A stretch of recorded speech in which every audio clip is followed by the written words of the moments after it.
네, 안녕하세요. 메가 공무원에서 행정학을 가르치는 황철곤입니다. 네, 이번 시간에는요, 얼마 전에 치러졌었던 국가직 7급 행정학 시험과 관련해서 기출 해설 강의를 이제 여러분께 좀 전달해 드리려고 이 영상을 찍고 있습니다. 얼마 전에 이 국가직 7급 치러졌고요. 올해 아직 시험이 끝나지 않았죠. 7급 준비하시는 분들은 이제 지방직 7급 아직 남아 있고요. 그리고 구급 시험을 위주로 준비하시는 분들도 물론 내년에 이제 시험이 있겠지만 아주 중요한 여러분들의 훈련 도구가 될 겁니다. 이 국가직 7급 그리고 좀 있다가 치러질 지방직 7급 같은 문제들도 모두 같은 인사혁신처에서 출제를 하는 그런 문제들이기 때문에 여러분들에게 아주 중요한 그런 지향점을 제공해주는 도구들이 될 수 있거든요. 그래서 이번 시간을 통해서 여러분들이 얻어가실 것들이 많을 것이라고 생각이 됩니다. 바로 들어가 보죠. 일단 국가직 7급 시험에 대한 총평을 제가 좀 해드리려고 합니다.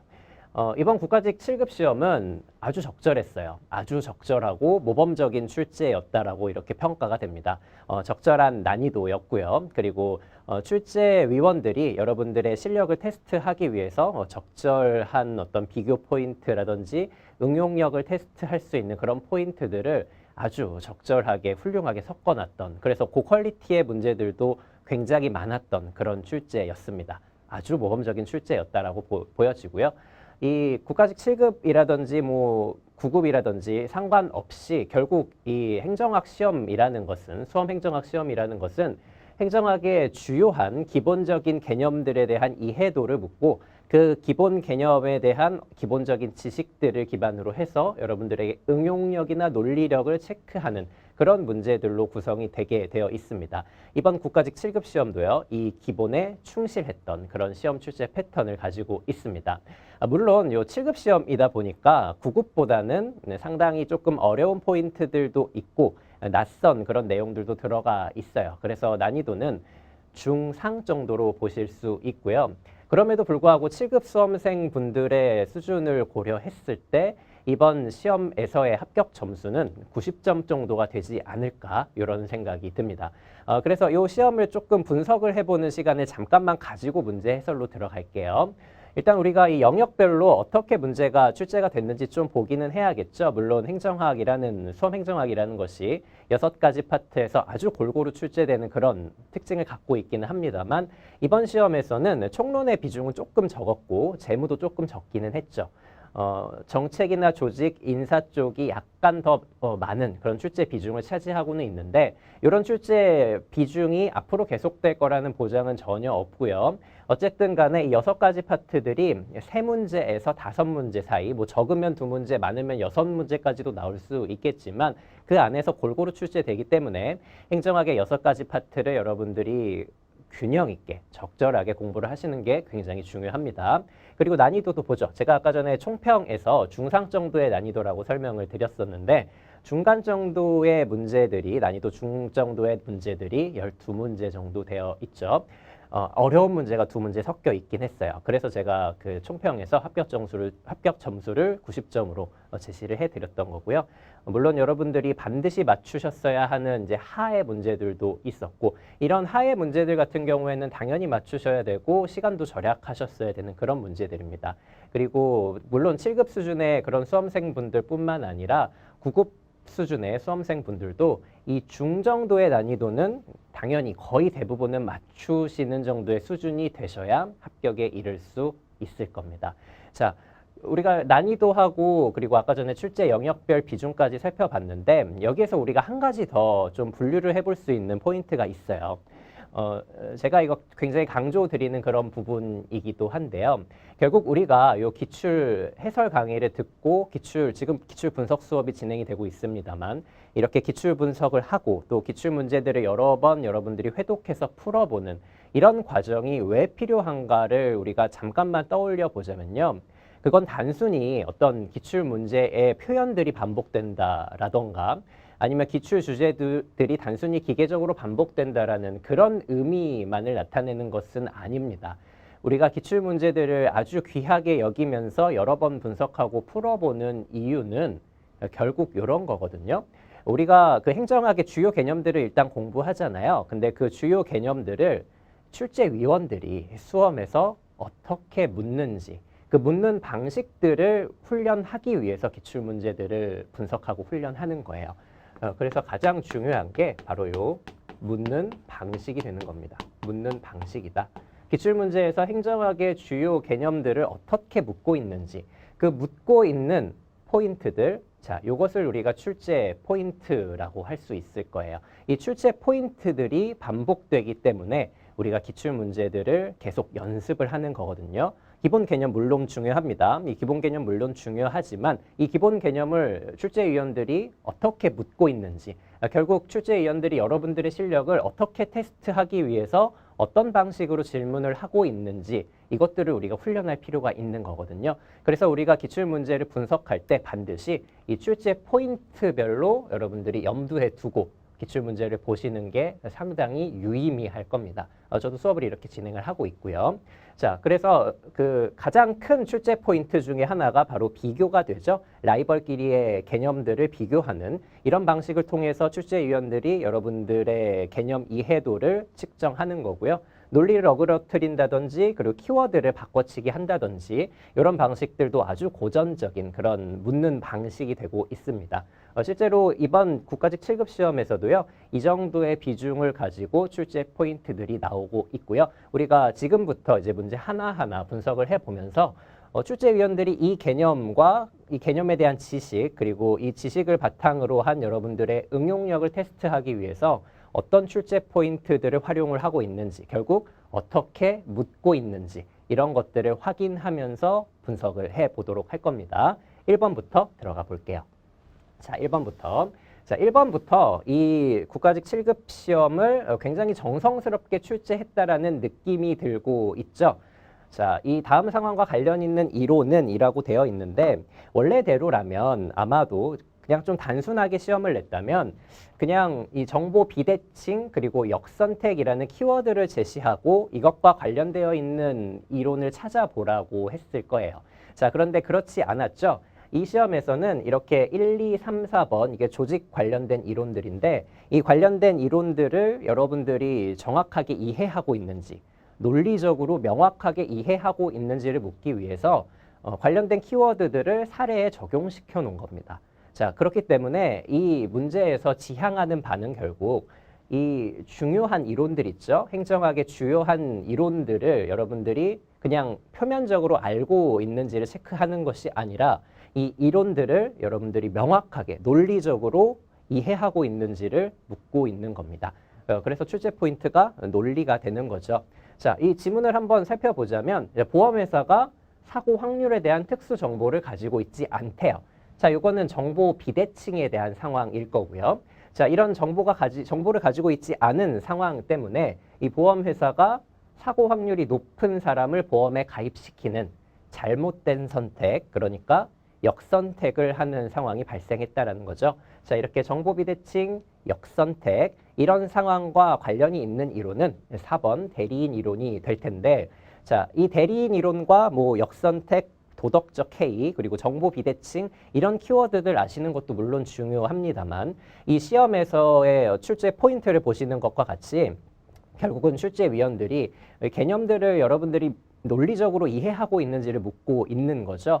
그래서 다음에 만약에 출제가 유사하게 된다면 요 카오스 이론이라든지 상황 조건 적합 이론, 자원 의존 이론과 같은 이런 조직 이론들의 어떤 키워드뿐만 아니라 이 개념들이 담고 있는 논리적인 흐름을 명확하게 이해하고 있는지를 또다시 묻게 될 겁니다. 자, 근데 여러분들이 아마 논리적으로 이해가 부족하다면 이렇게 어떤 적용 사례들을 제시했을 때 당황할 가능성이 높겠죠. 자, 그러니까 우리가 개념을 공부할 때는 반드시 이해를 하고 넘어가셔야 된다라는 거예요. 자, 중요한 그런 포인트가 담겨져 있는 문제였어요. 다음 문제로 넘어가 볼게요. 자, 이 2번 문제 같은 경우에는 전형적인 그런 기출 문제죠.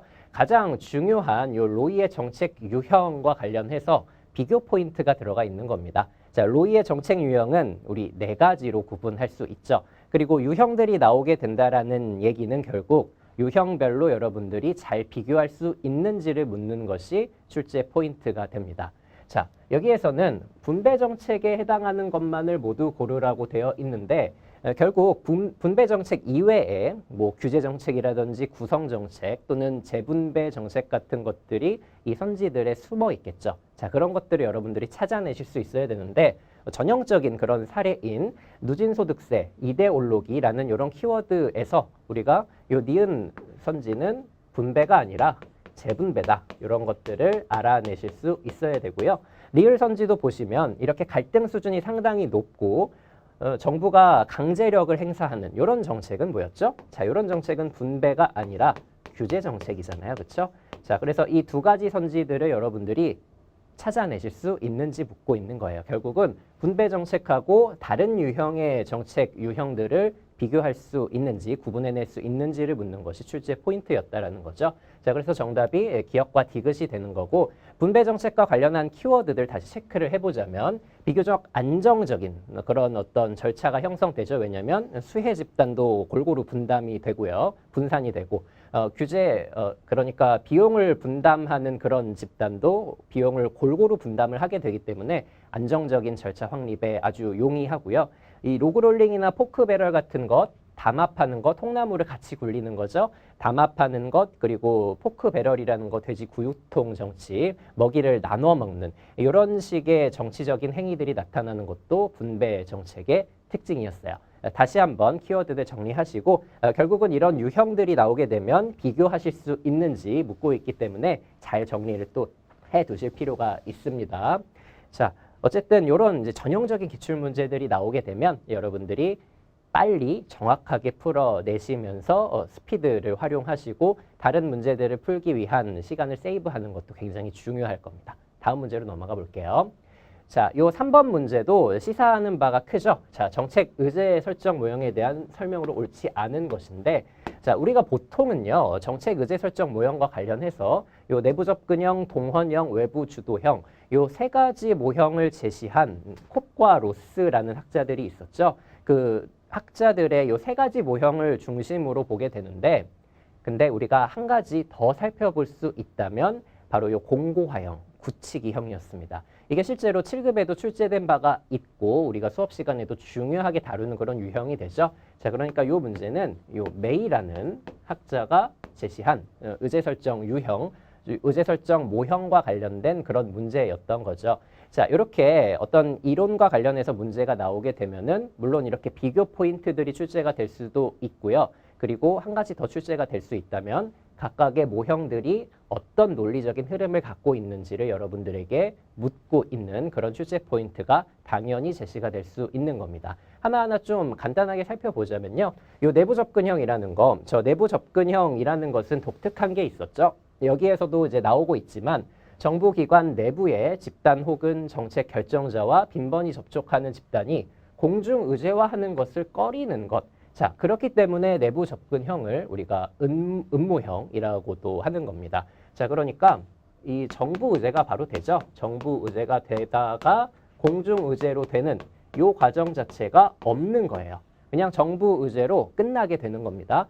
사회 문제가 정부 의제로 됐다가 공중 의제, 그러니까 대중들에게 알려지지 않고 끝나게 되어버리는, 그래서 음모형이라고 하는 내부 접근형과 관련된 논리를 정확하게 이해하고 있는지 묻고 있고요. 자, 이번 선지에 있는 이 동헌형이라는 게 내부 접근형과 비교 지점이 있는 거죠. 자, 동헌형 역시 이렇게 표면적으로 보면 주도적으로 고위 정책 결정자나 정부 내 최고 통치자가 정부 의제를 만든다라고 되어 있어서 내부 접근형하고 차이가 없는 것처럼 보이지만 우리가 그 이상의 것들을 공부하죠. 요 내부 접근형 말고 동헌형 같은 경우에는 정부 의제로 먼저 되기는 하지만 공중 의제화되는 과정을 반드시 거치게 되어 있죠. 예를 들면은 정부가 홍보를 하는 거죠. PR 과정을 거치면서 대중들에게 알려주는 겁니다. 만약에 뭐 올림픽을 유치한다든지 월드컵을 개최한다든지 자, 이런 정부 의제 설정을 할 때 일단은 정부가 의제를 설정하죠. 하지만 그 이후에 그 공중, 그러니까 대중들의 지지를 얻는 홍보를 하는 그런 과정도 반드시 거치게 된다라는 그런 얘기예요. 맞는 선지죠. 자, 그리고 이 외부 주도형이라는 것이 가장 일반적이고 가장 민주적이고 다원화된 그런 사회에서 쓰이고 있는 정부 의제 유형이잖아요. 사회 문제가 일단은 공중 의제화가 먼저 되는 겁니다. 그 다음에 정부 의제로 넘어가는 거죠. 가장 일반적이고 다원화된 그런 어떤 사회에서 등장하고 있는 그런 형식이라고 보시면 됩니다. 자, 이렇게 1, 2, 3번 선지는 여러분들이 당연히 구분을 해내실 수 있어야 되고요. 요 4번 선지도 공고화형도 이미 7급에서도 출제가 된 바가 있기 때문에 여러분들이 쉽게 정답을 찾아내실 수는 있으셨어야 됐어요. 이 공고화형이라는 것은 굳히기형이죠. 자, 정부가 이미 대중들의 어떤 관심도가 높고 대중들에게 인기가 많은, 지지도가 굉장히 높은 그런 정책이 있을 때, 그럴 때 정부가 다시 뛰어들어가지고 이미 형성이 되어 있는 지지도를 굳히기 하는 그런 공고화형이 바로 요 4번 선지에 나와 있는 공고화형과 관련된 그런 설명이 되는 겁니다. 자, 그래서 대중의 지지가 낮은 정책 문제가 아니라 대중의 지지가 이미 형성되어 있는 정책 문제에 정부가 뛰어드는 거예요. 그래서 공고화, 굳히기를 시도하는 거죠. 자, 이렇게 네 가지 유형을 여러분들이 이제부터는 패키지로 잘 정리를 해두셔야 돼요. 7급에서도 지금 2차례 정도 이미 출제가 됐기 때문에 9급에서도 앞으로 출제가 될 확률이 더 높아졌다고 판단이 됩니다. 7급 분들뿐만 아니라 9급 분들도 이 주제 다시 한번 체크를 해두시는 그런 시간이 필요하다고 보입니다. 자, 좋습니다. 정답이 4번이 되고요. 다음 문제로 넘어가 볼게요. 자, 조직이론 또 문제가 하나 나왔죠. 조직이론에 관한 설명으로 옳지 않은 것은인데, 자, 우리가 조직이론들, 물론 우리가 1번 문제에서 살펴본 것처럼 이 조직이론, 어떤 이론이든지 간에 이론의 각각의 이론들의 논리적인 흐름을 아는 것도 당연히 중요하고요. 그리고 이론이라는 것이 단편적으로 분산되어 있는 게 아니라고 항상 말씀드리죠. 자, 이론과 이론 간에는 반드시 상관관계가 있습니다. 그 상관관계 비교 포인트를 묻는 것이 당연히 출제 포인트가 되죠. 왜냐하면 비교라는 것이 결국 그렇잖아요. 자, A와 B를 비교하는 이유는 결국 A라는 것의 특성을 정확하게 파악하기 위해서 비교를 하는 거거든요. 마찬가지의 논리가 적용이 되는 겁니다. 자, 조직 이론들 간의 비교 포인트들 우리가 잘 훈련을 해봐야 되는 거예요. 자, 1번부터 좀 볼까요? 전략적 선택론. 자, 우리가 조직 이론 공부할 때 가장 중요하게 보는 두 가지 관점이 있죠. 특히 현대적인 조직 이론과 관련해서 첫 번째는 환경이 결정한다라는 거예요. 환경이 조직의 구조를 결정한다라는 거고, 두 번째는 환경이 결정하는 게 아니라 조직 안에 있는 어떤 의사결정자나 관리자가 전략적으로 선택을 한다는, 임의적인 선택을 한다는 임의론이 대비를 하게 되죠.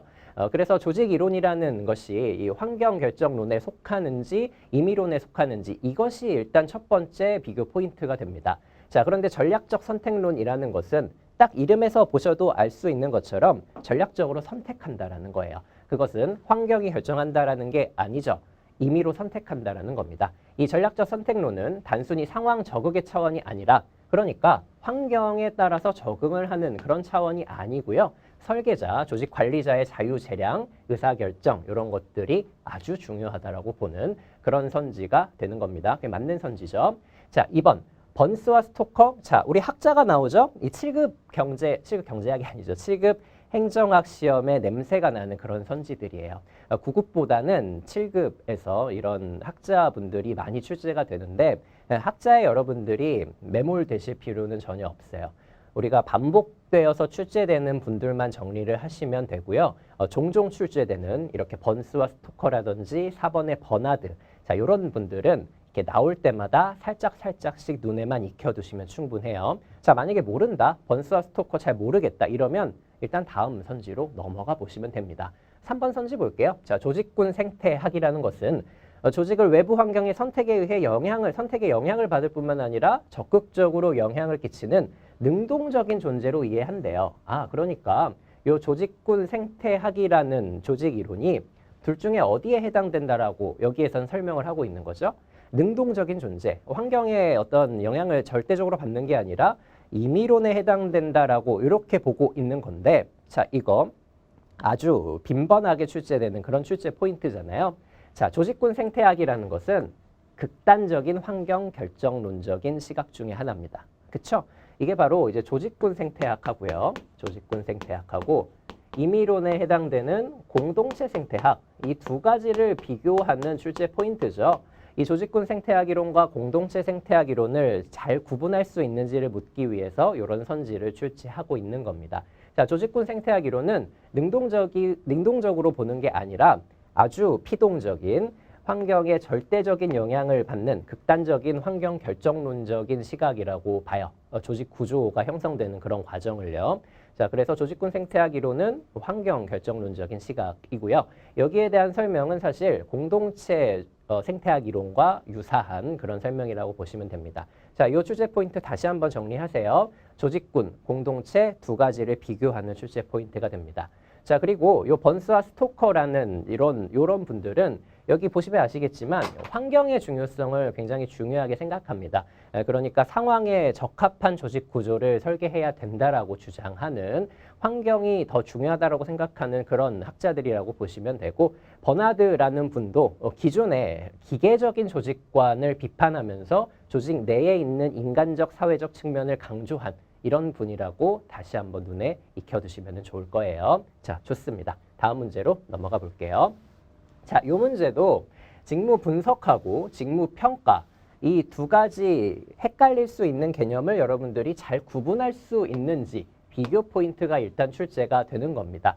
이 직무 분석과 직무 평가 이 두 가지 비교하셔야 되는데 우리가 이거 직위분류제에서 나오는 개념이잖아요. 순서가 일단 중요합니다. 직위를 분류하는 그런 과정 속에서 나오는 두 가지 단계가 되는데 먼저 뭐가 나오죠? 이거 일단 여러분들이 알고 계셔야 되죠. 분석이 먼저 나오게 돼요. 직무를 분석하는 게 먼저 나오게 되고 그 다음에 평가에 들어가게 되는 겁니다.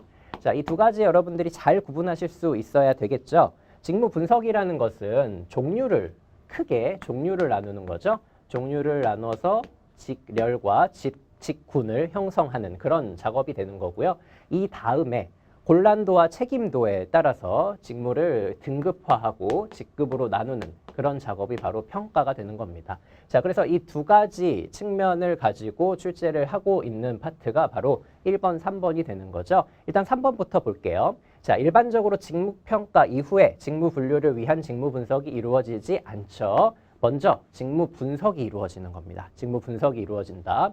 자, 그리고 등급화하는 등급화하는 것은 분석이 아니에요. 분석이 아니고 평가에 해당되는 겁니다. 자, 이렇게 직무 분석과 직무 평가를 비교하는 포인트들이 출제가 되고 있는 거죠. 자, 등급화하는 것은 분석이 아니라 평가가 되는 거고요.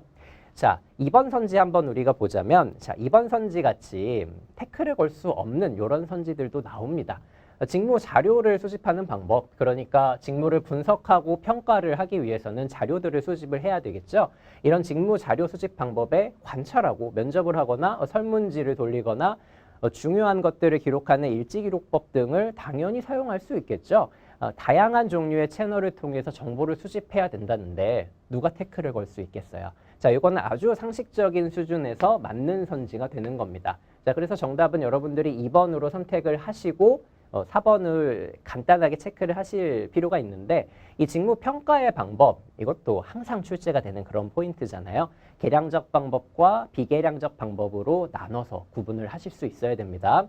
자, 계량적 방법은 점수가 나오죠. 자, 그래서 이 점수법, 그리고 점수법을 조금 세련되게 바꾼 어떤 중요 지비를 통해서 점수화하는 요 요소 비교법이 계량적 방법이 되는 거고, 비계량적 방법은 서열화하거나 아니면 A, B, C, D, E라는 등급에 따라서 분류를 하는 저 분류법 등이 비계량적 방법에 해당이 되게 됩니다. 자, 이건 섞어놨기 때문에 틀린 선지가 되는 거죠. 자, 이런 식으로 전형적으로 출제가 되고 있고, 이번 선지 같이 상식적인 이런 이제 출제 포인트도 등장을 하고 있으니까 이 문제를 통해서 한번 여러분들이 훈련을 하시면 좋을 거라고 생각이 돼요. 다음 문제로 넘어갈게요. 자, 6번 문제 행정윤리 관련된 문제인데, 이 문제도 전형적인 기출 포인트가 담겨져 있었죠. 이 행정윤리라는 것은 일단은 윤리라는 어떤 철학적인 내용도, 이론적인 내용도 우리가 공부를 합니다만, 행정학에서 특히 중요한 건 행정윤리와 관련된 법령들이죠. 제도들입니다. 어떤 법에 어떤 제도가 담겨 있는지 그 키워드들을 정확히 알고 있는지 묻는 문제가 되는데, 기억부터 볼게요. 옳은 거죠. 자, 공직자윤리법. 공직자윤리법 대표적인 행정윤리 관련 법령이고요. 공익과 사익 간의 이해관계 충돌을 방지하기 위한 다양한 제도들을 담고 있죠. 자, 그런데 지방의회 의원은 외국 정부로부터 받은 선물에 신고 의무가 없대요. 자, 이렇게 제가 수업 시간에도 항상 말씀드리지만 뭐뭐가 없다, 뭐뭐를 할 수 없다, 뭐 이렇게 제한하는, 부정하는 이런 선지들은 항상 주의해서 보셔야 된다고 말씀드리죠. 왜냐하면 어떤 이제 사건이 있고 그것에 대해서 예외적인 것들을 뭐뭐 할 수 없다라고 표현을 할 거 아니겠어요? 자, 그런데 우리가 예외적인 것들은 항상 중요하게 따로 정리를 합니다. 그렇죠? 그렇기 때문에 우리가 배우지 않은 것들 중에서 저렇게 부정적인 표현이 나오는 것들은 사실 답이 될 가능성이 별로 없다. 그러니까 오답일 가능성이 굉장히 높은 거예요. 오케이. 자, 그러니까 이렇게 부정선지들은 여러분들이 주목해서 항상 보셔야 되는데 여기에서도 보실 수 있겠지만 지방의회 의원도 공직자잖아요. 우리가 선거를 통해서 뽑는 대통령, 뭐 국회의원, 그리고 지방자치단체장과 같은 그런 공무원의 하나의 종류라는 거죠. 자, 그러니까 공직자윤리법에 규정이 되어 있는 이 선물신고 의무가 당연히 있는 겁니다. 당연히 있는 거다. 자, 기억선지 제거를 해볼게요. 기억선지 제거를 해봅시다. 자, 그러면 디귿은 일단 맞는 거고요. 실제 시험장에서 이렇게 푸시면 돼요. 디귿은 여러분들이 판단할 필요가 없고 니은과 리을 보시면 되는데 니은에 자, 내부고발자 보호제도. 자, 내부고발자 보호제도는 유명한 제도죠. 유명한 제도고 어디에 속해 있는지는 여기 나와 있지는 않으니까 충분히 쉽게 판단을 해내실 수 있을 겁니다. 부패방지 권익위법에 지정이 되어 있기는 하죠. 자, 그래서 정답은 쉽게 3번으로 나오게 되는 겁니다. 자, 요러고 리을 선지 잠깐 체크하고 다음 문제로 넘어가시면 되는데 저 주식 백지 신탁 의무도 요 부패방지 권익위법에 있는 게 아니라 공직자윤리법에 있다라는 거 여러분 이 정도는 이제 파악을 하고 계셔야 되는 거죠. 다시 한번 정리하시고요. 자, 그리고 요 디귿선지 우리가 판단을 하진 않았지만 자세하게 또 살펴보자면요. 요 총경 이상의 경찰 공무원 그리고 소방정 이상의 소방 공무원은 재산을 등록해야 된대요. 자, 우리 재산 등록과 재산 신고 이것도 중요하게 다루고 있죠. 자, 재산 등록이라는 것은 몇 급 이상이었죠? 재산을 등록하는 그 공무원의 급수 여러분들이 잘 알아두셔야 되죠. 4급 이상입니다. 그렇죠? 자, 4급 이상. 4급 이상은 재산을 등록해야 되고요. 요 4급 이상 분들 중에서 1급 이상에 해당되시는 분들은 재산을 공개까지 해야 되는 거죠. 자, 요 흐름 잘 알고 계셔야 됩니다. 자, 그런데 요 총경 이상의 경찰 공무원 그리고 소방정 이상의 소방 공무원 요 두 등급이 바로 일반직 공무원에서는 4급 서기관에 해당이 돼요. 자, 이건 상식적으로 여러분들이 좀 체크를 해두시고 뭐 물론 인사 부분에 나오기는 하지만요. 경찰이나 소방과 관련해서 대응되는 직급이 이 정도 된다라고 다시 한번 정리를 또 좀 해둡시다. 좋습니다. 다음 문제로 넘어가 볼게요. 자, 이 문제도 여러분들이 빠르게 체크를 하실 수 있는 문제였어야 해요. 신제도주의는 우리가 중요하게 다루고 항상 이 세 가지 분파가 비교될 수 있는 포인트들을 공부를 하는데 이 문제는 친절하게 아예 비교를 하고 있잖아요. 그러니까 쉽게 여러분들이 정답을 선택하실 수 있으셔야 되는데 자, 그런데 여기서 여러분들이 혹시 이제 요 개념을 모르실까 봐 잠깐만 설명을 드릴게요. 요 중범위 수준의 제도 분석이라는 거 있죠. 요 중범위, 대범위, 소범위 이런 연구 어떤 범위라는 것은 행정학뿐만 아니라 모든 사회과학에서 쓰이고 있는 그런 개념이니까 다시 한번 정리를 해볼게요. 자, 연구 범위 중에서 소범위가 있고요. 그리고 중범위가 있죠. 중범위 있고 그리고 대범위가 있을 겁니다. 소범위라는 것은 그런 거죠. 개인입니다. 개인. 하나의 개인에게 연구를 집중하는 것을 소범위라고 하고요. 대범위는 가장 커다란 어떤 사회 체제에 대한 그런 연구가 될 거예요. 자, 그러면 중간 정도의 범위는 어떻게 될까요? 바로 어느 정도의 집단을 말합니다. 조직이나 집단, 뭐 이런 것들을 중범위라고 할 수 있는 거죠. 국가도 하나의 집단이 될 수 있는 거잖아요. 자, 이 정도로 여러분들이 정리를 해두시면 되고요. 자, 그래서 합리적 선택 제도주의라는 것은 개인에 대한 어떤 합리적인 개인의 선택에 대한 그런 문제들을 연구를 하기 때문에 중범위 수준이 아니죠. 소범위입니다.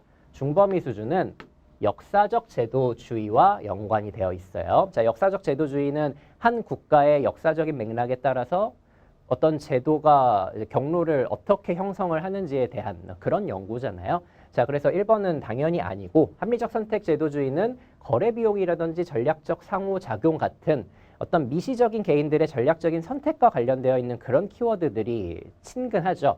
자, 그러면 2번, 3번 중에서 우리가 고르면 되는데, 자, 역사적 제도주의의 시그니처 키워드가 바로 경로우전성이 됩니다. 그렇죠? 경로우전성이 되고, 사회학적 제도주의의 시그니처 키워드 여전히 마찬가지로 제도 동형성이 되는 거죠. 동형화의 원칙, 모방적 동형화, 배태성, 자, 이런 것들 사회학적 제도주의에서 여러분들이 반드시 기억해 두셔야 할 키워드들이 되는 겁니다. 자, 오케이. 자, 쉬운 문제였지만 우리가 이 연구 범위에 대한 거 다시 한번 정리해보는 시간으로도 활용을 할 수 있을 겁니다. 다음 문제로 넘어가 볼게요. 자, 정책 집행 나왔죠?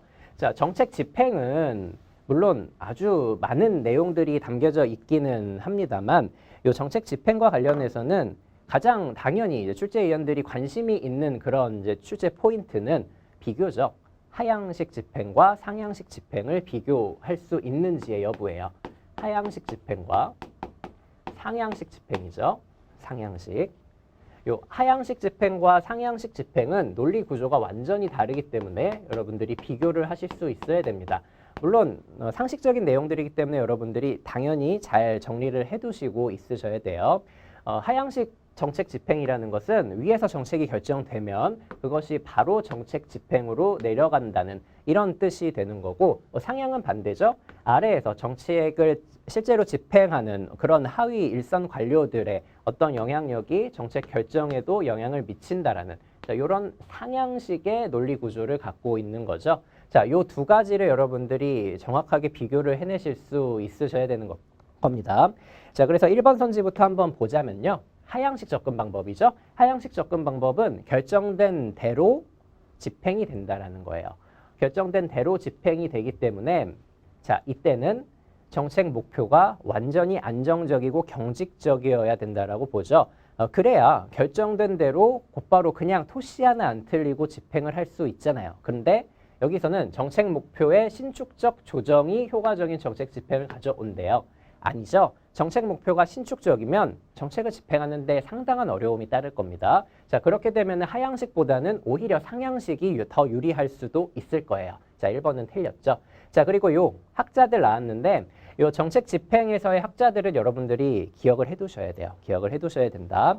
자, 하향식 정책 집행의 대표적인 학자들이 바로 여기 나와 있는 사바티어와 마즈메니언이죠. 자, 그리고 이 상향식 정책 집행과 관련한 대표적인 학자 2명, 프레스만 그리고 윌다브스키. 이거 정도는 여러분들이 알아두셔야 됩니다. 이 정도는 알아두세요. 알아두셔야 헷갈리지 않을 거예요. 자, 그래서 이번 선지가 틀렸죠. 사바티어 마즈메니언은 하향식입니다. 자, 그리고 요 전방향, 후방향 요것도 헷갈릴 수 있는 포인트가 당연히 됩니다. 자, 전방향, 후방향이라는 것은 요 하향식, 상향식 요것과 관련이 되어 있는 그런 포인트가 되는데 원칙적으로 정책 집행이라는 것은요.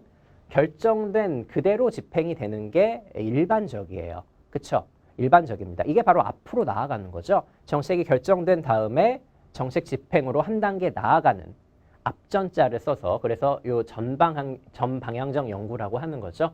포워드라는 것이 앞으로 나아간다라는 거잖아요. 자, 그래서 전방향적 연구라는 것이 바로 요 하향식 정책 집행에 대한 다른 표현이 되는 거예요. 자, 그래서 틀린 거죠. 반면에 요 상향식 집행이 바로 이 후방향적 연구가 되는 거죠. 정책이 집행이 나중에 돼야 되는데 그 뒤에서부터 앞으로 넘어간다라고 해서 상향식 집행을 후방향이라고 합니다. 자, 요거 헷갈릴 수 있으니까 이런 논리적인 흐름을 가지고 다시 한번 정리를 좀 해두세요.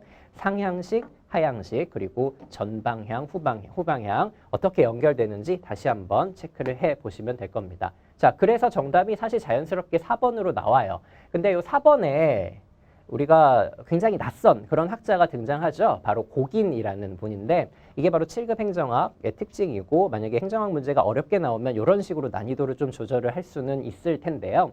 근데 물론 이 고긴이라는 분이 3세대 집행연구, 최근의 집행연구를 주도하신 중요한 분이신 것은 맞으나 우리 수험행정학의 범위를 벗어나기는 해요. 그래서 그냥 보고만 있으시면 됩니다. 그냥 이 정도로 체크만 하시면 되고요. 요 1, 2, 3번 선지를 여러분들이 정확하게 판단해내는 게 이 문제의 핵심들이었어요. 그러니까 하향식, 상향식 정책 집행을 잘 구분하실 수 있어야 된다는 그런 말입니다. 오케이, 다음 문제로 넘어가 볼게요. 자, 학습 조직. 오랜만에 출제가 됐죠? 오랜만에 출제가 된 그런 주제이긴 한데 이 학습 조직이라는 것은 지식 정보화 사회의 어떤 멀티플레이어적인 그런 역할을 요구하는 그런 조직이 됩니다. 학습 조직은 이제 다양화되어 있고 복잡화되어 있고 문제가 아주 이제 그 복잡 다단한 그런 상황에서의 그 조직의 유형, 가장 유기적인 조직의 유형이죠. 자, 그래서 옳지 않은 것을 한번 보자면 이럴 때는 학습 조직이 어떤 쪽에 좀 경도되어 있는, 그러니까 멀티플레이어적인 성격이 아니라 한쪽에 좀 경도되어 있거나 조금 빠져 있는 그런 어떤 표현들이 들어가 있다면 정답이 될 확률이 높아요. 자, 1번 선지 보시면 개방체제, 자아실현적 인간관, 새로운 지식 창출, 당연히 바람직하죠. 2번 선지, 연결된 체계 간의 상호작용을 이해하고 이게 바로 상호작용적이고 네트워크화된 지식 정보화 사회의 어떤 그 학습 조직의 방향성이 될 겁니다. 자, 그래서 체계적 사고를 강조하고요. 비전 공유 당연히 중요시한데 4번 선지 보시면 조직 구성원의 합이 조직이 된다는 점에서 조직 내 구성원 각자의 개인적 학습을 강조한대요. 자, 물론 구성원 각자의 학습을 강조하는 것도 맞고요. 근데 여기서 그치면 안 되거든요. 구성원들이 전문가가 되는 것도 물론 중요하지만 그 구성원들이 전문가가 되려는 가장 궁극적인 목적은 결국 조직의 역량을 극대화하기 위해서예요. 그래서 학습 조직이 등장을 하는 거죠. 구성원들도 역량이 극대화되어야 되고 조직 전체적으로도 역량이 극대화되어야 된다는 겁니다. 그래서 이거는 절반의 의미가 좀 빠져 있는 그런 선지가 되는 거죠. 그래서 정답이 4번이 되고요. 학습 조직과 관련해서는 이런 식의 뉘앙스를 풍기는 이런 선지들이 정답이 되는 그런 확률이 굉장히 높기 때문에 연습을 많이 해두시는 게 좋습니다. 학습 조직의 논리적인 구성 요소들을 정확하게 이해하고 있는지 묻고 있는 그런 문제였죠. 다음 문제로 넘어갈게요. 자, 요 리더십에 관련된 문제들도 등장을 하게 되면 여러분들이 반드시 맞추셔야 되는 그런 문제인데 자, 1번 선지 보시면 변혁적 리더십. 우리 변혁적 리더십이라는 거 현대적 리더십의 가장 이제 대표적인 그런 유형이 되죠. 그리고 이 변혁적 리더십은 4가지 구성 요소를 반드시 알고 계셔야 됩니다. 영감적 동기부여, 지적 자극, 개별적 배려, 그리고 자유방임이 아니죠. 하나가 더 들어가는 게 바로 카리스마적 리더십입니다. 이 카리스마적 리더십까지 여러분들이 정확하게 알고 계셨다면 당연히 1번을 정답으로 빨리 체크를 하실 수 있겠죠. 자, 그리고 요 2번에 나와 있는 진성 리더십이라는 거 처음으로 등장했는데 자, 우리 서점에 가보시면 아시겠지만 자기계발서들 진짜 많잖아요. 자, 리더십의 종류도 진짜 많거든요. 자, 그래서 우리가 배우지 않은 리더십도 당연히 나올 수 있고요. 자, 그럴 때는 리더십의 그 명칭에서 여러분들이 이 리더십이 부정적인 리더십인지 긍정적인 리더십인지 이 정도를 판단해 내실 수 있으면 충분해요. 자, 진성 리더십이라는 거 뭔가 진실된 진짜의 이런 어떤 그런 느낌을 받으시면 충분합니다. 자, 그래서 리더가 정직, 뭐 가치, 도덕, 믿음을 이끈다, 윤리, 투명, 긍정적 감정 이런 좋은 말들이 쏟아져 나오는 겁니다. 이 정도로만 판단하시면 되고 자, 서번트 리더십이라는 것은 봉사하는 거죠. 봉사하는 거고 자, 거래적 리더십은 우리가 살펴봤던 1번의 변혁적 리더십과 비교하는 포인트가 가장 중요합니다. 여기에서는 단순히 개념이 이제 정리가 되어 있는데 보상을 해줄 수 있어서 교환을 하게 만들 수 있는 거래를 하게 만들 수 있는 이런 전통적인 리더십을 거래적 리더십이라고 하죠. 좋습니다. 자, 이제 11번으로 넘어갈게요. 자, 11번부터는 자, 조금씩 어려운 문제들이 등장하는 게 이번 시험의 특징이기도 했어요. 다음 설명을 특징으로 하는 정책 분석 기법의 기본 원칙이 아닌 것은입니다. 자, 그래서 보기가 주어져 있는데 갑자기 그리스, 뭐 아폴론 이런 게 나오죠. 이건 좀 넘어가시면 되고 자, 근데 여기서 여러분들이 요 미국 랜드 연구소 요거는 익숙하셨어야 돼요. 요거는 기출된 그런 표현이잖아요. 자, 미국 랜드 연구소가 주장한 정책 분석 기법, 델파이 기법이죠. 델파이 기법이고요. 그래서 요 그리스가 나온 게 요 뜻이죠. 그리스에 가면은 저 아폴로 신전이 위치한 지명이 델포이 들어보셨죠? 델피라고도 합니다. 그 델포이를 의미하는 이 델파이 기법에 대한 그런 설명인데 혹시라도 요 미국 랜드 연구소라는 것을 여러분들이 익숙하지 않으신 그런 상황이라면 선지들을 보시면 또 확실히 아실 수 있거든요. 우리가 델파이는 중요하게 보죠. 왜냐하면은 익명성 그리고 뭐 전문가들의 합의, 통계 처리, 통제된 한류 이런 것들은 우리가 델파이에서 당연히 배우고 있는 그런 어떤 키워드들이잖아요. 자, 그래서 델파이라는 것을 여러분들이 여기에서 뽑아내실 수 있어야 되고 요 네 개의 선지들 중에서 델파이가 아닌 것이 하나가 있는 거죠. 그래서 델파이와 다른 분석 기법을 비교할 수 있는지를 출제하고 있는 건데 보통은 우리가 여태까지 살펴본 기출 문제들은요. 요 전통적인 델파이하고 그리고 정책 델파이 조금 이제 전문가 집단들을 더 추가한 이해관계자들을 더 추가한 정책 델파이를 비교하는 그런 출제 포인트들이 출제가 됐는데 자, 여기에서는 델파이뿐만 아니라 1번 선지에서 나오는 이 교차 영향 분석과 관련된 그런 포인트가 되죠. 델파이하고 이 교차 영향 분석 이 두 가지를 비교하는 이런 포인트가 출제가 된 겁니다. 교차 영향 분석의 대표적인 키워드들이죠. 조건부 확률 그리고 교차 영향 행렬의 작용 A라는 어떤 사건이 B라는 사건에 어떤 영향력을 미칠지 그 확률을 주관적으로 추측하는 것이 이 교차 영향 분석이고 마찬가지로 델파이와 마찬가지로 주관적인 기법에 해당이 되는 거잖아요. 이렇게 주관적인 기법들을 비교할 수 있는 출제 포인트가 이번에는 델파이와 교차 영향 분석 이 두 가지를 비교하는 출제 포인트로 출제가 된 겁니다. 연습을 할 수 있는 훌륭한 문제였어요. 다음 문제로 넘어갈게요. 자, 요 12번 문제. 자, 12번 문제 어떻게 보면 쉽고 어떻게 보면 어려운 문제인데 이 대표 관료제 문제들은 여러분들 반드시 맞추셔야 됩니다. 다음 제도에 대한 설명으로 옳지 않은 것은 사실 요 킹슬리라는 학자 나왔을 때 대표 관료제구나. 관련해서 여러분들이 바로 이제 찾아내실 수 있으셔야 되는데 그게 아니라고 해도 여기에 나와 있는 설명들 있죠. 인적 구성에 기반했다, 관료제를 구성했다, 그리고 뭐 민주적 가치를 주입하는 이런 의도에서 나온 것이 바로 대표 관료제가 될 겁니다. 그래서 대표 관료제와 관련된 내용들이 나와 있는데 자, 1번 선지부터 보시면 관료들은 누구나 자신의 사회적 배경의 가치가 아닌 이익을 정책 과정에 반영시키려고 노력한다는 점을 전제로 해야 대표 관료제가 실질적인 영향력을 행사할 수 있겠죠. 자, 그래서 요 인적 구성을 대표하는 이런 식을 소극적 대표성이라고 하고 그 사람들이 정부 관료제에 들어와 가지고 실제로 자기 집단을 위해서 노력을 하는 주장을 하는 이런 대표성 1번 선지의 대표성을 적극적 대표성이라고도 하죠. 자, 그런데 요 2번, 3번에 이제 다시 학자들이 등장을 해서 혹시라도 이제 관련된 학습이 좀 부족하신 분들은 헷갈려 하실 수 있는데 사실 요 2번 선지에 나와 있는 요 크렌츠라는 학자는 기출된 바도 있고 이 대표 관료제와 관련해서 중요한 학자입니다. 킹슬리의 어떤 대표 관료제적인 관점을 비례대표로까지 확대를 하는 것에 반대를 한 것이 아니라 비례대표로까지 확대를 해야 된다라고 주장을 한 사람이죠. 자, 그래서 정답이 2번이 되는데요. 자, 요 지식을 모르셨다고 할지라도요. 요 지식을 모르셨다고 할지라도 물론 아셔야 됩니다. 왜냐하면 요 크렌츠라는 학자가 기출이 된 바도 있어요. 기출 문제집 보시면 국회직 8급 제가 실어놓은 문제의 선지로 분명히 나와 있을 겁니다. 확인 다시 하시고요. 근데 제가 아까 전에도 설명드린 것처럼 자, 이렇게 뭐뭐 하는 것에 반대한다든지 부정한다든지 아니다. 자, 이런 식의 예외적인 상황들은 우리가 중요한 것들은 이미 다 배운다라는 것을 상기를 해두세요. 그래서 우리가 알고 있지 못한 이런 예외적인 사건들에 대해서는 오답이 될 가능성이 높다. 이런 부정적인 선지가 나왔을 때는 오답이 될 가능성이 높은 겁니다. 실제로 비례대표제라는 것에 대해서 만약에 크렌치라는 학자가 반대했다면 이건 우리가 정확하게 배웠겠죠. 그건 굉장히 중요한 지점들이잖아요. 이론에서.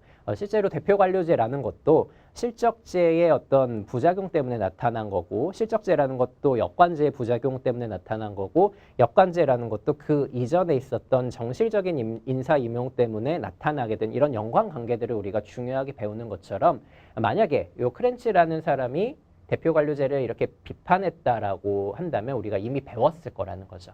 그러니까 여러분들의 학습을 신뢰하세요. 거기에서부터 출발을 하시는 겁니다. 오케이. 자, 그리고 3번 선지에 있는 라이퍼라는 학자 처음 등장했어요. 처음 등장했지만 7급 냄새가 나는 그런 선지인 거예요. 이 정도로 여러분들이 정리를 하시면 되고 자, 4번 선지에 있는 요 대표 관료제의 대표적인 문제점이죠. 역차별. 자, 여기까지 다시 한번 정리를 해봅시다. 다음 문제로 넘어갈게요. 자, 요 문제가 사실 제가 생각하기에 가장 어려운 문제였어요. 이번 시험에서. 근데 요 7급 지방직 7급 준비하시는 분들 중에서 지방자치론을 선택하시는 분들은 쉽게 푸셨을 거예요. 하지만 지방자치론 선택을 하지 않고 경제학 등등 다른 어떤 선택 과목을 선택하셨던 분들은 모르실 수밖에 없는 그런 문제여서 자, 이 문제는 틀릴 수밖에 없었을 텐데 그런 분들에 한해서는 우리가 이번 기회에 좀 정리를 합시다. 아닌 것, 징계의 사례가 아닌 것인데 일단 이 출석 정지 징계 중에 하나고요. 자, 그리고 사과도 징계 중에 하나입니다. 자, 그리고 제명도 징계 중에 하나고요. 경고를 받는 것도 징계 중에 하나예요. 이렇게 네 가지가 지방의회 의원이 받을 수 있는 네 가지 징계의 유형입니다. 자, 그런데 여기에서 조금 더 어렵게 들어간 게 바로 1번 선지죠. 자, 출석 정지를 하는 건 맞는데 30일간이에요. 45일간이 아니라. 자, 이렇게 어떤 범위를 늘려버리는, 확대해버리는 그런 출제 포인트가 출제가 될 수도 있고요. 이건 그 내용을 진짜 정확하게 알지 못하면은 틀릴 가능성이 높아서 그 출제위원들이 마음을 먹고 이렇게 출제를 했을 때 등장하는 포인트가 됩니다. 그래서 출제 포인트가 확대가 되고요. 이 30일이라는 거 알아두세요. 알아두셔야 되고 혹시라도 저 이 문제 때문에 지방자치론을 선택하지 않은 것을 후회하실 수도 있는데 그러실 필요 전혀 없어요. 왜냐하면 삶이라는 게 그렇지 않을까요? 이 지방자치론을 선택했을 때 이렇게 도움을 받았을 수도 있지만 경제학을 선택해서 또 다른 지점에서 도움을 여러분들이 받고 계실 겁니다. 다 균형적인 그런 시각에서 출제가 되고 있는 거니까 참고하시고 너무 후회 안 하셔도 되고 자, 이런 문제가 출제됐을 때는 이런 문제 정도는 여러분들이 좀 틀려도 무방합니다. 다른 문제들을 우리가 실수 없이 맞춰봅시다. 자, 다음 문제로 넘어가 볼게요. 자, 이 문제도 사실 9급에서는 아주 오래전에 출제가 됐었고 7급에서는 종종 출제가 되는 그런 주제이죠. 하지만 우리가 저 지역사회 권력 구조와 관련해서는 행정학의 다양한 영역에서 공부를 합니다. 우리가 정책학에서의 권력 모형뿐만 아니라 그것이 좀 확장된 요 지역사회의 권력 구조와 관련해서도 파생된 내용들을 배우는 것과 다름이 없어요. 우리가 다시 한번 떠올려 보자면 어떤 정책 과정에다가 권력을 투영시키는 참여자들이 어떤 종류가 있는지에 따라서 우리가 구분을 하는데 첫 번째는 엘리트 이론이고 두 번째는 다원주의 이론이죠. 고전적인 엘리트론과 고전적인 다원주의론이 옛날에 있었는데요. 최근의 흐름은 어떻다라고 말씀드렸죠. 자, 엘리트주의도 더 엘리트주의적이 되어가고 있고요. 그리고 다원주의도 더 엘리트라기보다는 다원주의 역시 엘리트적인 요소들이 계속 가미가 되고 있는 그런 상황입니다. 그러니까 다양한 이익 집단들 간의 뭐 경쟁이나 타협 이런 게 존재한다라기보다는 어떤 특정한 집단, 특히 현대사회에서는 기업들의 특권적인 지위들을 인정하는 그런 경향들이 강해지고 있다는 겁니다. 자, 그런 시각들이 모든 모형에 다 포함이 되어 있거든요. 이걸 기준으로 여러분들이 정리를 하시면 좋을 겁니다. 이런 식으로 이론을 이해하시는 거예요. 자, 옳은 것은 1번부터 한번 볼게요. 자, 레짐 이론. 자, 레짐이라는 거 우리 이제 상식적으로 아셔야 됩니다. 지배적인 가치관이에요. 지배적인 가치관이다. 이 지배적인 가치관이라는 거는 시대에 따라 변하겠죠. 그런데 최근의 가치관은 뭐다? 제가 방금 전에 말씀드린 것처럼 기업 또는 자본, 다국적 기업, 자, 이런 것과 관련된 가치관들이 지배적인 영향력을 행사한다라는 겁니다. 그런데 1번 선지 보시면 기업을 비롯한 주요 주체들과의 연합이나 연대를 배제하는 특성이 아니죠. 배제가 아니고 요 기업이라는 게 중요해졌다라는 거예요. 자본의 영향력이 아주 중요해졌다라는 거죠. 자, 1번 선지 틀렸죠? 2번 선지도 볼게요. 성장기구론도 마찬가지의 논리를 갖고 있죠. 자, 성장기구론에서는 성장연합하고요. 그리고 반성장연합이 대립합니다. 성장연합에서는 재산을 계속 키워가지고 교환하는 그런 가치를 아주 중요하게 생각하죠. 교환 가치를 중요하게 생각하고 반성장연합은 성장이 아니라 지금 있는 재산을 그냥 사용하는 선에서 그치는 요 사용 가치를 중요하게 생각해요. 자, 그런데 요 성장연합하고 반성장연합 중에서 반드시 이기게 되어 있는 쪽은 언제나 성장연합이라는 거예요. 언제나 성장연합이 이기게 된다는 거죠. 자, 이것도 마찬가지의 논리죠. 자본이 중요해졌다는 거예요. 성장기구론에서 성장연합은 비성장연합에 비해서 부동산의 사용가치를 중시하는 게 아니죠. 사용가치를 중시하는 것은 반성장연합이 됩니다. 반성장연합이다. 성장연합은 사용가치가 아니라 교환가치를 중요하게 생각하는 거고 항상 이겨요. 자, 3번 선지 볼게요. 지식경제사회에서 엘리트 계층과 일반 대중 사이의 정보 비대칭성이 심화되면 엘리트 이론의 설명력은 더 높아진다. 자, 요런 선지 같은 게 이제 시험에 출제가 많이 되는데, 종종 되는데, 이건 우리가 배우지 않았던 내용들을 붙여놓은 거죠. 엘리트 이론이라는 것은 배우죠. 왜냐하면 가장 기본적인 내용이니까 어떤 특정 엘리트가 사회를 지배한다라는 건데, 이 엘리트 이론의 기본적인 개념을 바탕으로 해서 주어진 상황과의 논리적인 연결관계를 판단할 수 있는지를 묻고 있는 그런 문제가 되는 거죠. 그래서 출제 포인트가 논리가 되죠. 자, 한번 우리가 판단해 봅시다. 지식경제사회에서요, 정보 비대칭성이 심화돼서 엘리트 계층의 정보가 몰빵이 되는 이런 상황이 발생하면 당연히 엘리트 쪽에다가 권력이 좀 더 집중이 되지 않을까요? 이게 바로 엘리트 이론의 심화라는 표현으로 자, 이렇게 이해가 될 수 있다라는 겁니다. 논리적으로 전혀 태클을 걸 수 없는 그런 부분이 되는 거죠. 3번이 맞는 것 같다. 4번도 한번 비교해서 봅시다. 신다원론, 제가 아까 전에 서두에서 말씀드린 것처럼 다원론이라는 것도 엘리트적인 요소들이 가미가 되게 되죠. 자, 그래서 저 신다원론에서는 물론 이익 집단 간의 경쟁 이런 것도 중요하지만 기업의 특권적 지위를 인정하죠. 그리고 정부도 더 이상 중립적인 중재자가 아니라 정부 역시 기업의 입장을 대변하는 능동적인 역할을 할 수 있다라고 보는 겁니다. 자, 그래서 지역사회의 모든 구성원들에게 공정하게 개방되어 있는 것도 아니죠. 기업의 특권적인 지위가 인정되는 거고요. 엘리트 집단의 영향력도 의도적 노력의 결과일 수도 있겠지만 의도적 노력의 결과라기보다는 자연스럽게 엘리트적인 그런 성향들이 가미가 되어가는 그런 과정에 있다라고 이해를 하시는 게 더 좋을 겁니다. 자, 그래서 정답이 3번이 되는 거예요. 자, 이렇게 권력구조라는 이런 이론적인 틀들은 여러분들이 이해를 하시는 거예요. 논리적으로 이해를 하셔야 다양하게 주어진 상황에 대해서 판단을 해내실 수 있을 겁니다. 좋습니다. 다음 문제로 넘어가 볼게요. 자, 요 총액인건비제도라는 이 인사제도에서의 이제 개혁 시스템이죠. 이거 오랜만에 출제가 됐는데 이 총액인건비제도는 자율성을 주는 거잖아요. 예전에는 그림을 좀 그려보자면 예전에는 우리가 총액인건비제도는 어떤 보수라든지 조직의 구성원과 관련한 그런 내용들인데 자, 예전에는요, 만약에 A직급의 어떤 이제 구성원들의 그 정원수가 정해져 있고 B직급에 정해져 있고 C직급에 정해져 있다면 위에 있는 그 조직 구성과 관련된 일들을 총괄하는 예를 들면 행정안전부와 같은 그런 그 부처가 하나씩 개입을 했다라는 거죠.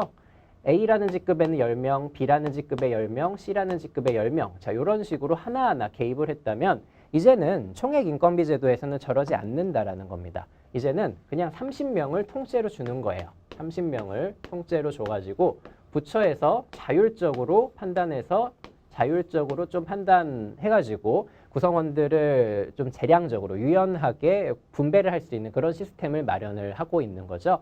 그래서 여기 보시면 옳지 않은 것인데 뭐 자율성 확대라든지 아니면 여기도 자율성 확대죠. 자, 그리고 성과 중심의 조직 운용 뭐 이런 것들 아주 자율적이고 성과 중심적이고 책임을 지게 만드는 이런 어떤 그 시스템하고 연결이 되어 있다라는 겁니다. 자, 그리고 요 총액인건비제도라는 것은 김대중 정부가 아니라 노무현 정부에서 그렇게 출범을 하게 된 그런 제도인데 자, 요거 보셨을 때 치사하다는 생각이 드시면 안 돼요. 자, 왜냐면 저게 이제 김대중 정부인지 노무현 정부인지 이걸 가지고 장난을 치려고 낸 문제가 절대 아니거든요. 자, 이 선지가 나온 그 배경은요, 이 총액인건비제도라는 것이 어떤 배경 하에서 등장을 하게 됐는지 그 시대적인 배경을 여러분들이 논리적으로 이해하고 있는지를 묻기 위함이에요. 사실 우리가 노무현 정부라는 그 정부의 성격이 아주 개혁적이었잖아요. 그래서 저 총액인건비제도뿐만 아니라 고위공무원단 제도도 그렇고요. 그리고 다면평가제도 그렇습니다. 이렇게 아주 신선하고 참신하고 개혁적인 그런 인사제도들이 그때 대거 등장하게 되거든요. 그래서 그 노무현 정부의 시대적인 흐름을 여러분들이 정확하게 이해하고 있는지를 묻고 있는 거고요. 그 노무현 정부와 김대중 정부가 어떤 그 개혁의 흐름의 차이를 갖고 있는지도 묻고 있는 거예요. 김대중 정부는 IMF 이후에 등장을 했기 때문에 굉장히 신공공 관리적인 그러니까 작은 정부적인 그런 행정개혁에 치중을 할 수밖에 없었죠. 그래서 김대중 정부에서 등장하게 된 대표적인 제도가 바로 그 책임운영 기관이잖아요. 그래서 책임운영 기관과 관련된 연도들도 그래서 많이 출제가 되고 있는 거거든요. 자, 책임운영 기관은 신공공 관리적인 그런 느낌이 있는 그런 제도이기 때문에 김대중 정부에서 등장을 한 거고, 이렇게 총액인건비 제도나 고위공무원단 제도, 다면평가제, 자, 이런 아주 개혁적인 그리고 참신하고 참여를 중요하게 생각하는 이런 제도들 같은 경우에는 노무현 제도에서 대거 등장을 하게 됩니다. 노무현 정부죠. 노무현 정부에서 대거 등장을 하게 됩니다. 자, 이렇게 김대중 정부, 노무현 정부 두 정부의 차이점을 여러분들이 공직자가 되실 분들이니까 정확하게 비교해서 이해하고 있는지를 체크하기 위해서 등장한 그런 출제 포인트라고 보시면 됩니다. 잘 비교를 한번 해보세요. 다음 문제로 넘어가 볼게요. 자, 전자정부 문제 나왔죠. 7급에서는 전자정부 문제들이 많이 출제가 되는데, 이 전자정부와 관련해서는 여러분들이 범위를 절대 넓히시면 안 돼요. 우리가 이미 알고 있는 개념들 가지고 문제를 푸시는 거고, 그리고 우리는 사실 이미 스마트폰 등등등, IPTV 등등등 많은 것들의 전자적인 홍수 속에서 살고 있기 때문에 여러분들의 상식으로 풀 수 있는 부분들도 아주 많아요. 그러니까 그런 부분들을 믿고 공부를 하시는 겁니다. 자, 전자정부에 대한 설명으로 옳지 않은 것인데, 국민신문고 아시잖아요. 그렇죠? 신문고, 국민의 고충민원 제안을 원스톱으로 접수 처리하는 것을 목적으로 하는 거죠. 민원을 처리하는 창구가 되고요. 요 디브레인이라는 거, 이게 처음으로 나왔다면 어려우셨을 텐데, 왜냐면 저 디지털 예산회계 시스템 디브레인이라는 것은 저는 공무원이기 때문에 알지만 실무자분들이 쓰고 있는 그런 실제 재정 운용 시스템이거든요. 여러분들 나중에 합격하시면 저 디브레인을 많이 쓰시게 될 건데, 이게 디브레인이 출제가 된 바가 있어요. 그래서 알고 계셨어야 되는 겁니다. 재정 업무의 전 과정을 온라인으로 수행하는 등등등의 통합 재정 정보 시스템이 되는 거죠. 자, 그리고 요 3번의 스마트워크 한번 볼게요. 스마트워크란 통신, 방송, 인터넷 등을 통합한 멀티미디어 서비스를 안전하게 제공하는 통합 네트워크를 의미한다. 자, 스마트워크에 대한 설명이 맞나요? 이게? 논리적인 설명이 맞나요? 자, 우리 스마트워크라는 거 인사의 유연화에서 등장하는 그런 개념인데, 결국은 원격 시스템을 활용해서 일을 하는 거잖아요. 실제적인 어떤 사무실이 아니라 스마트 워크 센터와 같은, 아니면 재택이든지 이런 사무실 외의 공간에서 일을 하는 것이 스마트 워크라고 불리는 거죠. 자, 그런데 여기는 생뚱맞은 얘기들이 좀 들어가 있네요. 아닌 것 같아요. 그래서 4번부터 봅시다. 전자정부 2020 기본계획은 전자정부법에 따라 16년부터 20년까지 5개년 계획으로 수립되었다. 자, 요 선지 조금 이제 여러분들의 적응력을 테스트하는 그런 선지일 수도 있는데, 자, 우리 전자정부와 관련해서 중요한 법들의 핵심적인 내용들 알고 계셔야 됩니다. 전자정부법이잖아요. 모든 법에는 그 법에 대한 어떤 그 계획을 세우기 위한 것들이 규정되어 있죠. 그래서 전자정부법에서 가장 중요한 것이 바로 이 전자정부 기본 계획이 되고, 중요한 계획들은 5년마다 수립이 되게 되어 있어요. 다시 한번 체크해 보세요. 자, 그래서 요 5개년 계획이라는 거 여기에 집중해서 보셔야 되는 거죠. 5년마다 기본 계획을 수립하는 거 맞습니다. 그러니까 2016년부터 20년까지 2020 기본 계획이 수립이 되는 게 맞겠죠. 이렇게 정리하시면 돼요. 좋습니다. 자, 스마트워크는 제가 아까 설명드린 내용이 맞는 거고요. 이건 생뚱맞은 내용이 들어가 있는 거예요. 그러니까 스마트워크를 논리적으로 여러분들이 이해하고 있는지를 묻고 있는 출제 포인트가 되는 겁니다. 좋습니다. 다음 문제로 넘어가 볼게요. 자, 이 문제도 아주 고퀄리티의 문제였죠. 자, 우리가 니스카넨의 예상 극대화 모형하고 요 던리비의 관청 형성 이론을 비교하면서 항상 공부를 하는데, 아예 이렇게 비교하는 포인트들을 묶어 놓은 거예요. 여러분들의 학습에도 많은 도움이 될 겁니다. 자, 요 니스카넨의 예상 극대화 이론, 그리고 던리비의 관청 형성 모형 항상 비교하면서 여러분들이 공부를 하셔야 되죠. 요 니스카넨의 모형을 던리비가 비판하면서 등장을 하게 되는 거죠. 요 니스카넨은 예상 극대화를 한다라고 보고, 이 예상 극대화라는 요런 것은 니스카넨에 따르면은 최적의 서비스 공급 수준은 한계 편익과 한계 비용이 일치하는 수준에서 결정이 돼야 되는 거죠. 경제학 공부하신 분들 아시죠? 그리고 구급 공부하시는 분들도 이 표현은 이제 익숙해지셨어야 됩니다. 여러 번 출제된 표현이기 때문에. 자, 하지만 이런 수준에서 최적으로 공급이 되는 게 아니라 관료들은 사익을 추구하기 때문에 훨씬 더 예산을 극대화하게 되고 최적 수준보다 훨씬 과다한 수준까지 예산을 쓰게 된다는 게 핵심적인 거죠. 자, 맞는 선지가 일단 되는 거고요. 자, 그래서 니스카넨, 덧립이 모두 공공선택론의 세부적인 모형들이기 때문에 사익 추구, 인간형을 가정을 하는 거고요. 자, 덧립이는 니스카넨이 예산 극대화를 모든 공무원들이 추구한다라는 그런 주장에 비판을 가하게 됩니다. 자, 그러면서 핵심적인 업무를 수행하는 그 고위층에 대해서는 예산 극대화가 적용이 안 된다라고 보는 거죠. 이 예산 극대화가 적용이 되지 않는 고위층 관료들 같은 경우에는 예산 극대화보다는 관청을 형성하는, 그래서 자기에게 필요가 없는 그런 어떤 집행이나 그런 좀 자잘자잘한 사업 같은 것들은 민간 위탁으로 넘기고 자신은 핵심적인 업무를 갖고 있으면서 참모의 역할, 권력구조 옆에서 참모의 역할을 수행하는 것을 훨씬 선호한다는, 자, 이런 식의 논리적인 흐름을 갖고 있는 거죠. 자, 여기 그 내용이 나와 있는 겁니다. 내부 조직 개편을 하죠. 자, 그래서 일상적이고 번잡스러운 업무는 분리하고 이전해 버리는 거예요. 자신에게 관심이 없는 그런 내용들은 다 분리를 해버리는 거고 핵심적인 내용들만 갖고 있으면서 권력 옆에 붙어 있으려고 한다라는 그런 식으로 구분을 해놓는 거죠. 반면에 중하위직 관료들 같은 경우에는 예산 극대화를 추구한다라고 봅니다. 이렇게 비교하는 포인트가 또 출제가 될 수 있어요. 자, 근데 이 4번 선지 보시면은 니스카넨에 따르면 예산 극대화 행동은 예산 유형, 직위의 관계, 기관 유형, 시대적 상황 등의 측면에서 다양하게 나타날 수 있다라고 되어 있는데, 자, 우리가 이 문제 같은 경우가 그렇게 출제가 된 거죠. 니스카넨하고 덧립이를 비교할 수 있는지였어요. 자, 그래서 이 선지의 내용이 니스카넨에 해당이 되는지 덧립이에 해당이 되는지 이 두 가지를 여러분들이 구분하실 수 있으셔야 되는 겁니다. 자, 니스카넨은 모든 공무원들은, 모든 관료는 예산 극대화를 추구한다라고 보죠.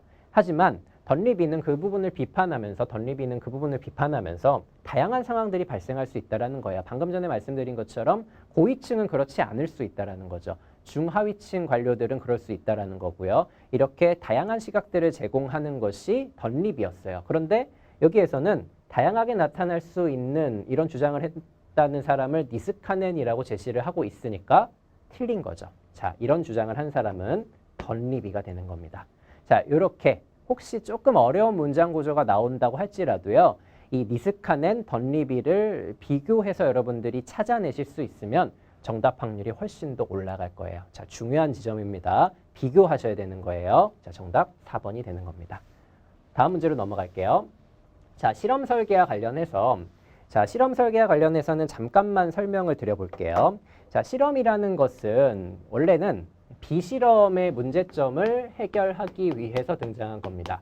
비실험의 문제점을 해결하기 위해서 실험이라는 것이 등장을 하죠. 이 실험이라는 것은 실험 집단하고 통제 집단을 비교하는 거죠. 실험 집단, 통제 집단을 비교하는 거고 이 실험 집단에 처리를 가하는 겁니다. 그러니까 정책을 이쪽에 집행을 하게 되는 거죠. 자, 그러면 나중에 결과를 비교했을 때 실제로 요 정책이 효과가 있었는지를 판단해낼 수 있겠죠. 자, 그렇기 때문에 실험이라는 것을 하게 되는 건데 요 실험도 두 가지로 나뉘게 되죠. 실험, 진짜 실험을 이제 진실험이라고 하고 조금 부족한 실험을 준실험이라고 합니다. 진실험은 진짜 실험, true죠. 진짜 실험이라고 하는데 비교 집단, 그러니까 요 실험 집단과 통제 집단의 구성원들의 성격을 동일하게 만드는 그런 실험이 돼요.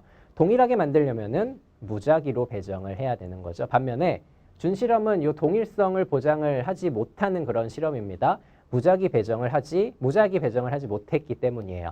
자, 요 두 지점을 알고 있는지를 물어보는 거거든요. 자, 그러니까 저 준실험은 조금 부족한 그런 실험이죠. 동질성을 확보를 못했잖아요. 자, 동질성을 확보를 못했기 때문에 이 지점을 보완을 할 필요가 있는 겁니다. 자, 그것을 보완하기 위해서 쓰는 대표적인 기법들이 여기 나와 있는 회귀 불연속 설계, 단적적 시계열 설계, 그리고 짝짓기 이런 것들을 준실험에서 쓰고 있는 거예요. 왜냐하면 진실험이 조금 더 되기 위해서인 거죠. 진실험에 조금 더 가까운 실험을 설계하기 위해서 저런 기법들을 쓰고 있다라는 겁니다. 자, 그래서 요 회기 불연속 설계, 단절적 시계열 설계. 자, 요런 것들은 진실험 설계가 아니라 준실험 설계에서 쓰고 있는 방법들이 되는 겁니다. 이렇게 정리를 하시면 좋겠어요. 자, 준실험, 진실험을 여러분들이 비교하실 수 있는지 묻고 있는 거예요. 준실험, 진실험 비교하실 수 있어야 되고요. 이 회기 불연속 설계, 단절적 시계열 설계 정확한 내용은 모르셔도 돼요. 모르셔도 되지만 이 용어에서 여러분들이 느껴지는 뉘앙스 정도는 판단을 하실 수 있겠죠. 뭔가 부족한 것들이잖아요. 뭔가 그 완전하지 않은 그런 실험 설계의 느낌이 드시죠? 진실험이라기보다는 준실험에 가까울 것이다라고 그렇게 여러분들이 뉘앙스를 판단하고 계시면 충분할 겁니다. 좋습니다. 자, 다음 문제로 넘어갈게요.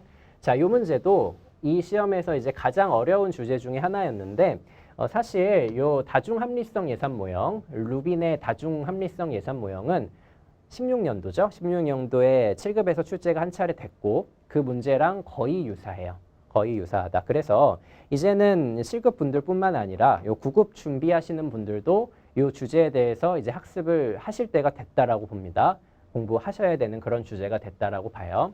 옳지 않은 것은인데 그래서 이제 학습을 하시는 용도로 제가 좀 설명을 드리면 자, 루빈이라는 학자가 요 예산과 관련해서 예산이 어떻게 결정되는지를 5가지 흐름으로 나누죠. 자, 그게 바로 세입, 세출, 균형, 집행, 과정이에요. 요 5가지 흐름으로 나누는데 요 5가지 흐름과 관련해서 우리가 정책 의제 설정 과정이나 정책 결정에서 배웠던 이 킹던의 의제 설정 모형의 아이디어를 착용합니다. 그러니까 느슨하게 흐름들이 연계가 되어 있다라는 거죠. 그런 느슨하게 연계된 상호 의존성을 갖고 있다라고 보는 것까지 논리적으로 알아두시면 되고 출제 포인트는 여기서 출제가 될 가능성이 높아요. 자, 그러니까 1번 선지 보시면은 세입, 세출, 균형, 집행, 과정이라는 5가지 결정 흐름이 있죠.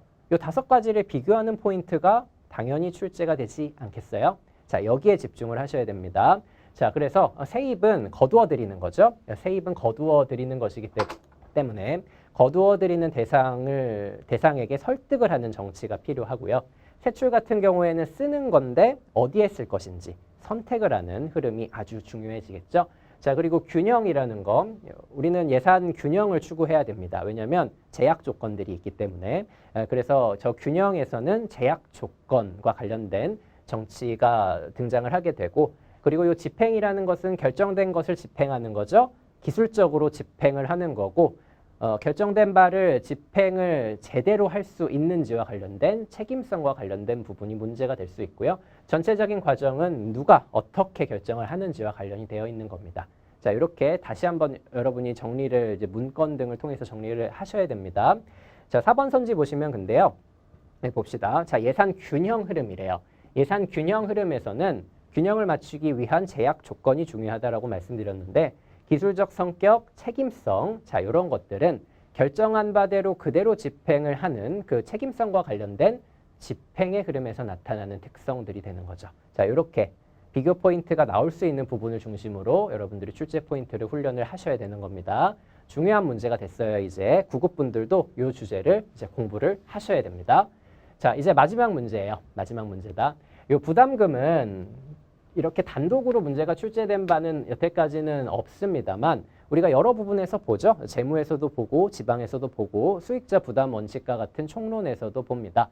이 부담금이라는 것은 어떤 이제 상황을 유발시킨 그런 원인자 또는 수익자에게 부과하는 그런 성질을 갖고 있는 일종의 재정적인 자원이 되는 건데 우리 이 부담금과 관련해서 가장 중요하게 배웠던 게 바로 지방에서였죠. 우리가 자치재정권 중요하게 배우잖아요. 이 자치재정과 관련해서 2가지 요소가 중요했죠. 첫 번째는 지방세였어요. 지방세였고 두 번째는 세외 수입이었죠. 이 지방세와 세외 수입의 품목들을 여러분들이 잘 구분을 해내실 수 있어야 됩니다. 중요한 비교 포인트가 되는데 이 부담금은 지방세는 아니잖아요. 자, 우리 지방세는 11가지고 그 외에 세외 수입들, 부담금, 부과금, 사용료, 임대 수입 등등등등 그런 것들은 모두 세외 수입이 되는 겁니다. 자, 그래서 우리가 부담금에 대한 정확한 내용들을 모른다고 할지라도 정답을 3번으로 뽑아낼 수는 있어야 돼요. 자, 지방세 아니죠. 지방세가 아니고 세외 수입이 되는 겁니다. 지방세와 세외 수입 여러분들 다시 한번 비교할 수 있으셔야 돼요. 자, 그리고 요 4번 선지 좀 체크를 해보자면요. 자, 이렇게 우리가 모르는 주제에 대해서 어떤 기구들이 나올 수도 있거든요. 자, 이럴 때 여러분들이 판단하는 팁은 결국 요 부담금이라는 것은 재정과 관련이 되어 있죠.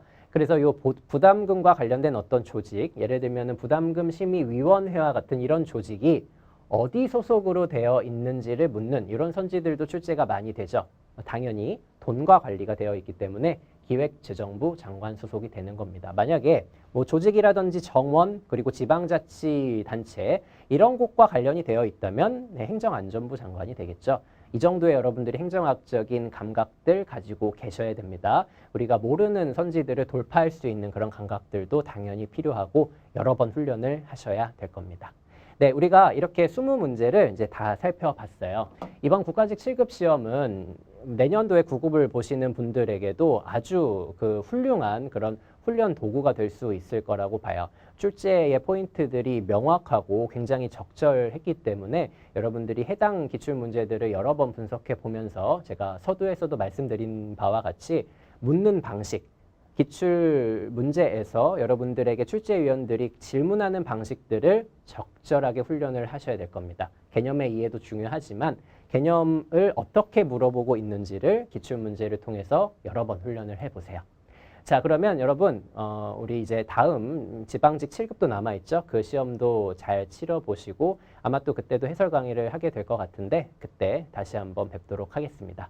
자, 오늘 수고하셨습니다.